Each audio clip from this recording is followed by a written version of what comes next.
नमस्कार दोस्तों, स्वागत है आपका आपके अपने ही चैनल बीएड एग्ज़ाम पे। और उम्मीद करता हूँ दोस्तों आप सभी लोग अपनी-अपनी तैयारियों में लग गए होंगे। थोड़ी-सी परेशानी की बात ये है कि अभी आप लोग के एग्ज़ामिनेशन फॉर्म की डेट अभी आई नहीं है और कोई लिंक भी एक्टिव नहीं है। मगर दोस्तों बहुत ही जल्द वो आपकी तारीख भी आपको मिलने वाली है, तो इसलिए आप बिल्कुल भी उस डेट का या अपनी परीक्षा की तिथि का इंतज़ार ना करते हुए अपनी तैयारी में ज़ोर-शोर से लग जाएँ।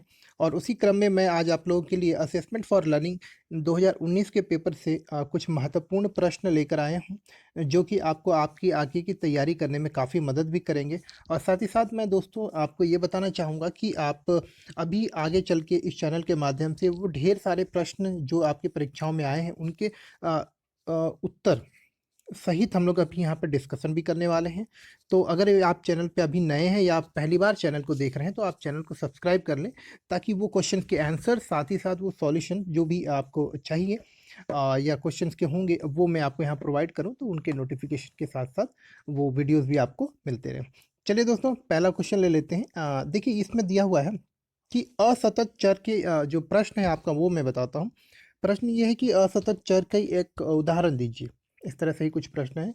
तो दोस्तों सबसे पहले हम समझ लेते हैं, आप फिर इसमें कुछ भी अपनी तरफ से उदाहरण लिख सकते हैं। देखिए दोस्तों, चर जो है, राशियाँ जो होती है 2 प्रकार की होती हैं। एक सतत चर और एक होती हैं असतत चर। तो असतत चर ऐसी राशियाँ होती हैं जिनके मान की हम गणना कर सकते हैं। उदाहरण के लिए घर में परिवार के सदस्यों की संख्या, किसी बॉक्स में रखे हुए गेंदों की, काँचों की, या जो कंचे खेलते हैं उसकी संख्या, या आप समझ लें आपकी जेब में रखे हुए सिक्कों की संख्या, किसी वर्ग में कितने बच्चे बैठे हैं, किसी घर में, या इस तरह से जिन राशियों को हम गिन सकते हैं, इनकी गिनती करना संभव है, वो सारी आपकी सतत चर असतत चर होती हैं। यानी कि उनकी एक निश्चित वैल्यू होती है, उनकी एक निश्चित गिनती होती है, वो एक निश्चित संख्या हम उनको निर्धारित कर सकते हैं। परंतु ऐसी भी राशियाँ हैं जैसे कि जिनकी गणना करना अत्यंत कठिन है, और उनकी एक ऐसी राशि जिनकी निश्चित रेंज में कोई भी मान या मूल्य धारण कर सकते हो। उदाहरण के लिए जैसे तापमान है। तापमान आपका 97.33 भी हो सकता है, 97.3 भी हो सकता है। तो ऐसी राशियों की जो है एक कोई भी निर्धारित मूल्य या निर्धारित जो एक संख्या निर्धारित नहीं कर सकते हम लोग। ऐसी राशियों को मात्र जो है इनको मापा जा सकता है। इनको गणना नहीं की जा सकती, इनकी मापन की जा सकती है। तो ऐसे जैसे कि तापमान, गति, ऊर्जा, भावनाएँ, इस तरह की जो राशियाँ होती हैं, या आपके इमोशंस, या फिर क्रोध, इस तरह की जो राशियाँ जिनको कि सिर्फ़ मापा नहीं जा सकता, उनके प्रभाव को समझा जा सकता है, इस तरह की जो चीज़ें होती हैं, वो आपकी होती हैं क्या? सतत राशियाँ, चर राशियाँ। तो मैंने आपको उदाहरण बता दिए दोस्तों, आप इसके समान अनेक और भी उदाहरण लिख सकते हैं। चलिए अगले प्रश्न में चलते हैं। अगला प्रश्न है मानदंड संदर्भित परीक्षण। तो दोस्तों मानदंड संदर्भित परीक्षण एक प्रकार की परीक्षण शैली है, जिसका उपयोग परीक्षण से संबंधित प्राप्तांकों के आधार पर एक व्यक्ति के समझ, बौद्धिक स्तर, संज्ञानात्मक विकास और किसी विषय या परिस्थिति में उससे अपेक्षित व्यवहार को मापने के लिए किया जाता है। मतलब दोस्तों ये कि जो मानदंड संदर्भित परीक्षण होता है, इसके द्वारा किसी व्यक्ति की समझदारी, उसके सोचने समझने की क्षमता, या फिर हम उम्मीद करते हैं कि मैंने तुम्हें चलो कि अब साइकिल चलाना सिखा दिया है और मैंने आपको एक नई साइकिल दे दी, तो अब आप उस साइकिल को किस प्रकार से चलाते हैं, ये इस बात को दर्शाता है कि आपने साइकिल चलाने की जो कौशल था, ये उसको किस तरह से सीखा। तो अगर मैं इस तरह से आपके परीक्षण कर रहा हूँ, तो मैं क्या कर रहा हूँ, एक मानदंड संदर्भित परीक्षण कर रहा हूँ। उदाहरण के लिए जैसे कि दोस्तों दिया भी हुआ है कि किसी विद्यालय या किसी प्रशिक्षण केंद्र में जब बच्चों की पढ़ाई की गई हो, कराई जाती है, तो पढ़ाई गई विषय वस्तु के ज्ञान की समझ के लिए जो टेस्ट, क्विज या परीक्षाएं होती हैं, वो मानदंड संदर्भित परीक्षा का ही एक रूप है। ऐसी परीक्षण प्रक्रिया शिक्षा और शिक्षण की गुणवत्ता की जांच में सहायक होती है, उसको सुधारने में बहुत ही मददगार होती है दोस्तों। तो उम्मीद करता हूँ दोस्तों ये संक्षिप्त में जो अति लघुत्तरीय प्रश्नों के हिसाब से मैंने लिखा हुआ, मगर मुख्य बिंदु आपको समझ में आ गया होगा। आवश्यकता अनुसार आप इसको और भी पॉइंट्स ऐड करके इसको लघु उत्तरीय और दीर्घ उत्तरीय प्रश्नों के रूप में भी रूपांतरित कर सकते हैं। चलिए अगले टॉपिक को ले लेते हैं। बुद्धि लब्धि यानी कि इंटेलिजेंट कोशिएंट यानी कि आईक्यू। ये अल्फ्रेड बेनेटो नाम के एक फ्रांसीसी मनोवैज्ञानिक थे जिन्होंने सबसे पहले व्यवहारिक बुद्धि लब्धि परीक्षण जो है इसका जो है एक संप्रत्यय दिया और बिनेट साइमंड परीक्षण का आविष्कार किया इन्होंने।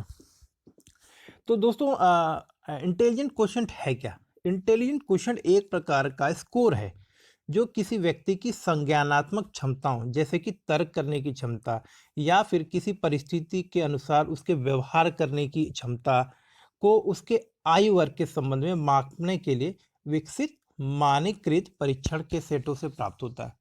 मतलब ये कि मान के चलिए एक 2 साल का बच्चा है और एक 10 साल का बच्चा है। तो 2 साल के बच्चे के हिसाब से हम कुछ टेस्ट निर्धारित कर लेते हैं और 10 साल के बच्चे के हिसाब से भी कुछ टेस्ट निर्धारित कर लिए जाते हैं। तो उन बच्चों से कुछ टेस्ट को करने के लिए, जैसे कि कुछ ड्राइंग बनाने के लिए, कुछ लिखने के लिए, कुछ फिल इन द ब्लैंक्स करने के लिए, इस तरह के कुछ टेस्ट दिए जाते हैं और उनके उस टेस्ट में जो प्रदर्शन होता है उसकी जांच के आधार पर उस जो निष्कर्ष निकलता है वो जो है हमें उनकी तार्किक क्षमता, उनकी बुद्धि, इंटेलिजेंट क्वेश्चन के बारे में हमको बताता है। इसकी गणना करने के लिए हमारे पास में एक गणितीय सूत्र भी है जो हम अभी आगे बात करेंगे। तो दोस्तों यहाँ पे देख सकते हैं कि मानव बुद्धि का आकलन करने के लिए डिजाइन किए गए मानकीकृत परीक्षणों या उपकरणों के एक सेट से प्राप्त सांख्यिकीय मानदंड है ये। यानी कि जब एक टेस्ट करने के बाद जो स्कोर आता है, ये कोई टेस्ट देते हैं उसमें से जो नंबर आता है उसके आधार पर हम लोग जो है उसकी सोचने समझने की क्षमता का आकलन कर सकते हैं, एक निष्कर्ष निकाल सकते हैं। मान के चलिए 100 नंबर का टेस्ट है और उसमें किसी बच्चे ने 60 लाया है, किसी बच्चे के अंक जो है 80 है और किसी बच्चे के मात्र 33 अंक ही आए हैं। तो इससे हम लोग क्या निकालते हैं? इससे हमको पता चलता है कि इस बच्चे की जो है समझ या फिर तार्किक क्षमता के बारे में एक आकलन हो जाता है। इसका जो गणितीय सूत्र है, इसका मान का सूत्र जो है हम समझ लेते हैं। आईक्यू को बौद्धिक आयु बटे वास्तविक आयु गुणा 100। अर्थात एक उदाहरण के साथ इसको समझते हैं दोस्तों हम लोग। मान के चलिए एक बच्ची की बौद्धिक आयु 12 वर्ष की है और उसकी वास्तविक आयु 10 साल की। अर्थात कि मान लीजिए लड़की की जो अभी उम्र है वो 10 साल की है, लेकिन जो वो अभी काम कर रही है वो 12 साल के बच्चों के जो प्रश्न होते हैं या 12 साल के एक बच्चे द्वारा जो अपेक्षित कार्य है या जो समस्याओं का समाधान करने की जो क्षमता है या बौद्धिक क्षमता जो है 12 वर्ष के बच्चे की तरह है। तो अभी जो हम लोग उसकी जो है बुद्धि लब्धि आईक्यू कोएफिशिएंट निकालेंगे, वो निकालेंगे क्या करेंगे, बौद्धिक आयु यानी कि 12 वर्ष बटे 10, इन दोनों का जो हमारे पास में जो भी उत्तर निकल गया है गुणे 100। तो यहाँ जो हम लोग कैलकुलेट करेंगे 120। तो जो 120 आ रहा है ये बच्चे का इंटेलिजेंट क्वोशिएंट है और इस रेंज में जब भी किसी बच्चे के आते हैं तो ये एक उच्च बौद्धिक स्तर या उच्च बौद्धिक क्षमता या तार्किक क्षमता को प्रदर्शित करता है दोस्तों। तो उम्मीद करता हूँ दोस्तों आपको इंटेलिजेंट क्वेश्चन के बारे में एक सारांश में लिखने का एक अनुमान हो गया होगा किस तरह से आप इस क्वेश्चन को लिख सकते हैं। कोई डाउट हो, कोई समस्या हो तो आप बिल्कुल मुझे बताएं। चलिए अगले क्वेश्चन पे चलते हैं तब तक। अगला प्रश्न है प्रक्षेपण विधि।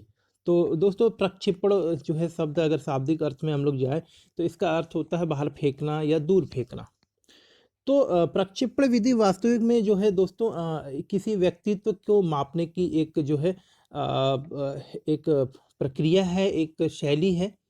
व्यक्तित्व मापने की एक प्रक्षेपण विधि है जिसके द्वारा किसी व्यक्ति के व्यक्तित्व के बारे में जानने के लिए इसका प्रयोग किया जाता है। प्रक्षेपण विधि जो है दोस्तों आपकी इस शब्द का सर्वप्रथम प्रयोग जो है सिगमंड फ्रायड द्वारा 1849 में किया गया था।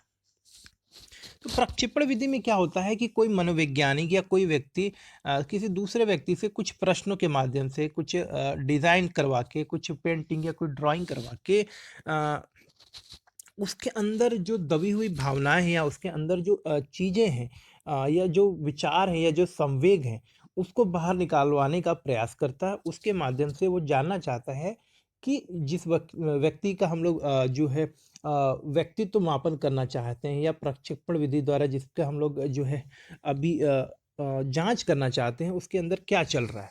तो प्रक्षेपण विधि द्वारा मनुष्य अपने विचारों, भावनाओं, इच्छाओं या दमित कुंठा का किसी व्यक्ति या अन्य साधनों से प्रस्तुत करता है या प्रक्षेपण करता है, जैसे चिल्लाकर, क्रोध कर, किसी चित्र के माध्यम से या मनोवैज्ञानिक साधनों जैसे कि प्रश्नों के उत्तर या किसी अपूर्ण वाक्य को अपने विचार से पूर्ण करके इस तरह से वो अपने आप को प्रक्षेपित करता है। इन सब का प्रयोग कई बार आप देखेंगे कि मानसिक बीमारियों के इलाज, अपराधियों की मनोदशा समझने के लिए, अपराध होने के कारणों को समझने के लिए या किसी के अंतःकरण या आंतरिक बातों को बाहर लाने के लिए भी किया जाता है।